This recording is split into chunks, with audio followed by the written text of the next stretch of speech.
Welcome to the Sorcery Podcast, your sacred space to delve into spiritual tools, topics, and practices that will illuminate your path of soul remembering and healing. I'm your host, Ligia Costa, a soul guide, alchemist, soul writing coach, and the creator of the Trust Pathway. I'm deeply grateful to have you here with me.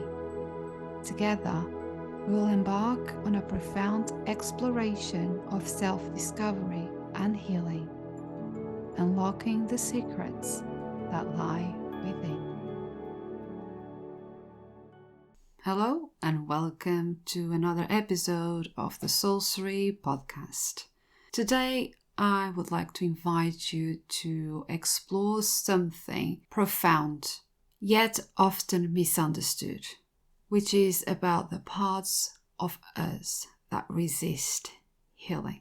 This episode is an opportunity for you to bring curiosity and compassion to the choices that you make, especially when those choices seem to go against your own well-being. We often know deep down what is best for us, right? We know which relationships that nourish us, which foods that are good for us and for our bodies, and which habits bring us joy and balance. However, despite this knowing, we sometimes make choices that leave us feeling drained, disconnected, or out of alignment. And why is this? What part of us is guiding these decisions? So let's begin by acknowledging something that's very, very important. When we make choices that are not in our best interest, it is not because we are broken or we are lazy, okay? The real reason it's because a deeper unconscious part of us is resisting healing. And this resistance isn't nothing to fear or an enemy per se. It's just a part of us that is trying to protect us, that still carries unprocessed pain, fear, or doubt. For example, think about a time when you stopped doing something that made you feel good, okay? And this might be practicing yoga, journaling, or eating nourishing foods. These decisions often feel like a mystery, right? Even to ourselves. We just stopped one day and we never came back to it. But if we sit with them, we might really uncover an old fear of change or a belief that we don't deserve to feel better. So resistance at its core is self-protection. It's just a part of us that's saying, I'm not ready yet. Just wait a bit more, I'm not ready. But instead of ignoring or pushing this voice away, what if we brought this part into the light? Because what often happens, and this is what I meant about, thinking about a time of our lives where we stopped doing something that was making us feel good, is that we self-sabotage. We might not understand the ins and outs of it, we might not understand why you do it, and very often it is very unconscious, but that's what we do. We self-sabotage. Self-sabotage is a concept that we hear often, right? But it's rarely discussed with kindness. In my share of experiences, in the coaching world with many coaches that either coached me or that I used to follow, there is this label attached to self-sabotage that, you're self-sabotaging as being you're doing something bad or you're doing something wrong. But in my experience, self-sabotage is not about failing or giving up. It's really just an unconscious pattern that arises from a place of unhealed pain. And when we make choices that harm us, and this can be from choosing fast food over a nourishing meal, or spending time in relationships that drain us, or skipping practices that keep us grounded, it is often because we are avoiding something. And that avoidance is a clue. It's not something to be judged on. It's not something to feel guilty or ashamed of. It's just something that's there and that is giving you a clue because it points to the part of you that is calling out for attention, even if it doesn't yet know how to ask for it kindly. So this is really, really a breakthrough when we think about it, because we often either people point out that we are self-sabotaging. Procrastination is, again, a sign of self-sabotage. When we procrastinate, it's because there is a deep fear of being successful, or there is this resistance to do something that we don't want to do. So we procrastinate. And that is a sign of self-sabotage.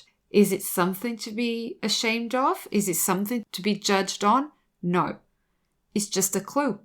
So if you think as it as a clue, you can ask yourself, why am I procrastinating? Why am I so scared to do this task that I need to do? So I do everything else that is not important. So I can tell myself that I'm being busy and I had no time to do this one thing that I need to do. Why is that? Because that is resistance. You are resisting doing that thing. So self-sabotage is a clue for when you are resisting something. And this is where we can shift our mindset. Instead of seeing resistance as the enemy, see it as a guide. This resistant part of us, while very frustrating at times, it does hold valuable information about our healing process. It's showing us where our wounds are still alive, where they still live, where we need love, and where our self-care habits might need deeper roots. Sometimes, simply acknowledging this resistance can be enough to start the healing process. And you might, for instance, notice that sometimes with self-care, for example, that you kind of even say it to yourself, I need to take care of myself right now. I've been feeling tired, drained. I've been feeling ill because, flus and things, our immune system really goes down when we are not looking after ourselves. So you might kind of have that conscious awareness and say to yourself, well, I need to do this for my highest good. And this simple statement can act as a wake-up call, right? It can bring awareness to what's really happening. So once we recognize that resistance, the next step is to explore it. And there are a few things that you can use to do that, so a few practices such as meditation.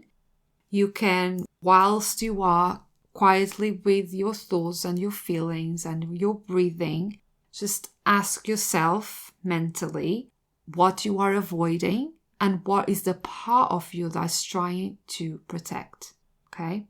You can also use journaling for this. And obviously, it's really important to write down your thoughts without judgment and just let that resistant part of you speak, okay? And you can start with a soul inquiry such as, what does it need? What does my resistance need? What is my resistance afraid of? And just let that flow, that writing flow, because it really helps. And you can also talk with a friend or a family member that you trust, or a coach or a guide that you have. Because sometimes speaking about these feelings aloud can really help us to understand them better. One thing I wanted to know is that these practices aren't ways of fixing yourself, okay? They are not about fixing yourself because you're not broken. They are about listening gently and with compassion to the parts of you that feel stuck. Because when we take time to listen, that resistance actually loses its grip. It stops being in a shadowy force working against us, and instead it becomes an ally. It becomes a guide. Even as it feels like it's holding us back, resistance is actually showing us where we need healing most, okay? So just imagine, just picture this in your head, in your mind's eye. Resistance being a child. Imagine this child that is very scared and is holding tightly to this teddy bear, okay? And that teddy bear, it's your old fears. So instead of scolding that child, like shaking that child, like, just let go of it, or shouting at it, just take its hand and walk with it into the light, right? You would be reassuring to the child, right? You would ask what was happening. Why is the child scared? You will try and make that child safe, feel appreciated, feel loved, feel seen and heard, so that the child could trust you to hold your hand and walk with you. So just imagine that child being the resistance you have in you. Instead of just dismissing it or rejecting it or pushing it away, just invite it in. Just ask what it needs, what it's afraid of. Make it feel seen and heard, validated. And then when that trust comes, you'll be able to invite it in. And this process may take time, but every small step is meaningful. So as we wrap up today's episode, I would like to invite you to reflect on your own life. Where are you noticing resistance showing up? What choices feel out of alignment? How might you approach these parts of yourself with compassion rather than judgment? Because again, healing is not about perfection. It is about meeting ourselves where we are, even in the messy and resistant moments. It is about loving the parts of us that don't yet know how to love themselves. Before I love you and leave you, I'll pull a card from my Trust Journaling deck. And the card that I pulled is from the Truth Suite. And the soul inquiry is, what do I need to learn about myself right now? What do I need to learn about myself right now?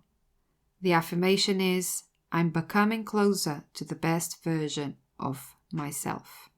So yeah, what do you need to learn about yourself right now? Maybe you just learned that you have parts of you that are resisting something. So let's explore that, okay? Let's explore this part of you that still doesn't know how to love itself, but you're here to give it that love. Thank you ever so much for spending this time with me. I hope this episode resonated with you, and remember to take care of yourself, and that the path to healing begins with awareness and love. Thank you so much for listening, and I'll see you on the next one. Thank you for listening to the Sorcery Podcast and for holding space for this conversation. It is truly magical to be able to walk with you on this journey of soul healing and inner transformation. If you resonated with this episode and found it valuable, I would be grateful if you could leave a review on iTunes. Your feedback helps me reach more souls searching for guidance and healing. For more guidance and soul wisdom to support soul awakening women through the journey of alchemy, please visit my website www.ligiacosta.co.uk. Love and healing to all. See you on the next one.